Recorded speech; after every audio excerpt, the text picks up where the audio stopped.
सबसे पहले दोस्तों आप लोग बताइए भारत की इलेक्ट्रॉनिक राजधानी कहाँ है। इसमें आपको लोगों को 4 ऑप्शन मिलेगा, ए मुंबई, बी दिल्ली, सी बेंगलुरु और डी लखनऊ।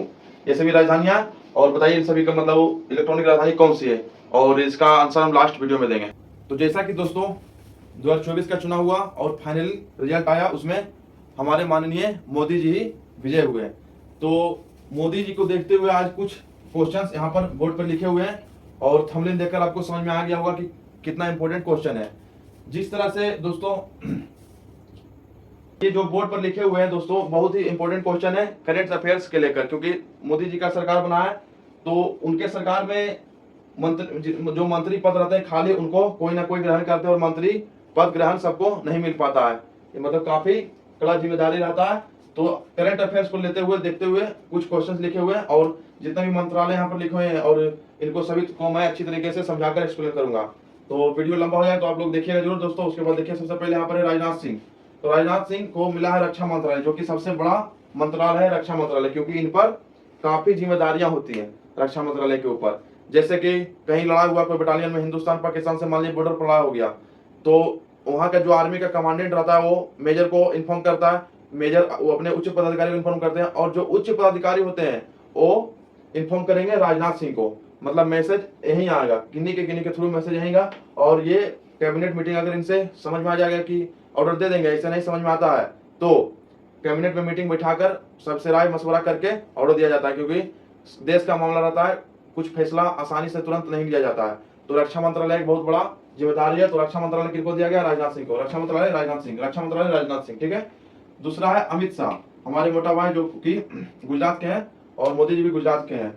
तो इनको मिला है गृह मंत्रालय, यानी कि होम मिनिस्टर जिनको कहता है, होम मिनिस्टर जिनको कहते हैं।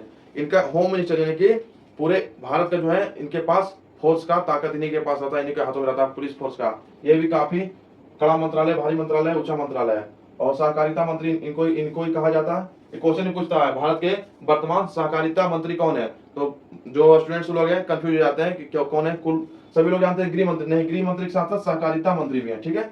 तीसरा और हम चलते हैं नितिन गडकरी। इनको हम भाजपा का सबसे अच्छा मंत्री मानते हैं और मंत्री हैं भी, क्योंकि इनका जो मंत्रालय है, इनका मंत्रालय में एकदम इस बार क्या 2014 से देखते आ रहे हैं काफी अच्छी तरीके से सारा काम किया गया है। जैसे कि सड़कें, जहां जहां सड़कें नहीं थी बहुत सारी सड़कें, और जो बोल देते हैं कि यहाँ सड़क चले जाएगी तो वहां चली जाएगी, बना देते हैं और इनका काम एक नंबर रहता है।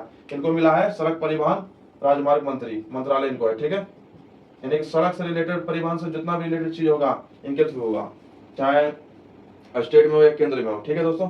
उसके बाद हम चलते हैं जगत प्रकाश नड्डा। इनको शॉर्ट में जेपी नड्डा भी कहते हैं। इनसे जैसे कि सभी नेताओं का फुल नाम जानना भी जरूरी है, क्योंकि पूछ देगा जगत प्रकाश नड्डा कौन है, किस मंत्रालय के मंत्री है, सभी कंफ्यूज हो जाते हैं। तो जगत प्रकाश नड्डा हो गए स्वास्थ्य मंत्री है, स्वास्थ्य से लेकर जितना भी मंत्रालय इनके अंदर आता है। उसके बाद चलते हैं शिवराज सिंह चौहान, ये हो गए कृषि और परिवार कल्याण मंत्री। ये सब कुछ तो आप लोग जानते हैं, कृषि से क्षेत्र जितना होगा इनके अंडर में आएगा। और छठा चल जाते हैं हमारी निर्मला सीतारमण, जिन्होंने अभी कुछ दिनों में ही एक बजट पास किया है जो 0 से 3 लाख के बीच में, 0 से 5 लाख के बीच में, 3 से 5 लाख के बीच में कि टैक्स वाला। आप लोग उसका एक अलग से वीडियो बनाएंगे तब आप लोग को समझ आएगा। ये फाइनेंस मिनिस्टर इनको हम कहते हैं, वित्त मंत्रालय, जो पैसों का कारोबार है, कौन सामान सस्ता होगा, कौन सामान महंगा होगा, और भी कई सारी चीजें इनके अंडर आती है। फाइनेंस, जैसे बाइक आप खरीदने जा रहे हैं तो इनके द्वारा ही फाइनेंस बजट में जो पास होता है इनके द्वारा आपको बाइक महंगा या सस्ता मिलेगा, सोना सस्ता या कम दाम में मिलेगा, ठीक है। और उसके बाद है एस जयशंकर विदेश मंत्रालय। जैसे आप गए सऊदी कमाने के लिए और आपको वहां पर बंधक बना लिया गया या फिर एजेंट के थ्रू गए, फंस गए, तो आपको एक ही आदमी वहां से ला सकता है, वो है विदेश मंत्रालय। यही है जो यहाँ से कनेक्ट है, सबसे बड़ा है यहाँ जाएगा मैसेज, यहाँ जाएगा सऊदी, तब जाकर आपका कोई उपाय होगा, ठीक है।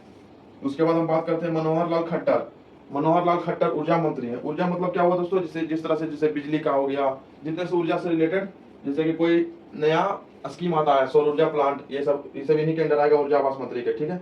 और चलिए नीचे एच डी कुमार स्वामी, ठीक है दोस्तों। एच डी कुमार स्वामी ये है 9वें नंबर पर मंत्री। और ये जो इस्पात मंत्री है, इस्पात मतलब समझिए, इस्पात मतलब होता है जिस पर रेल ट्रेन चलती है उसको इस्पात कहता है। उस समय का जिम्मेदारी इन्हीं के पास रहता है, इस्पात मंत्री के पास।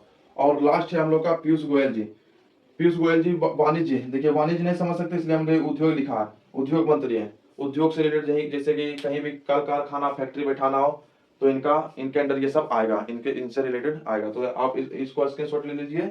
और जो हमने फर्स्ट में पहले स्क्रीनशॉट ले लीजिए। और जो हमने फर्स्ट में शुरुआत के वीडियो में क्वेश्चन दिया था कि भारत का इलेक्ट्रॉनिक राजधानी कहाँ है, तो इसका आंसर है सी, यानी कि बेंगलुरु। तो आज का इस वीडियो में यही खत्म होता है। वीडियो कैसा लगा कमेंट कीजिएगा, और जहाँ भी कोई भी दिक्कत होगा, किसी तरह का वीडियो का मांग होगा, कमेंट कीजिए। आज के लिए इतना ही। Like, subscribe, comment, share.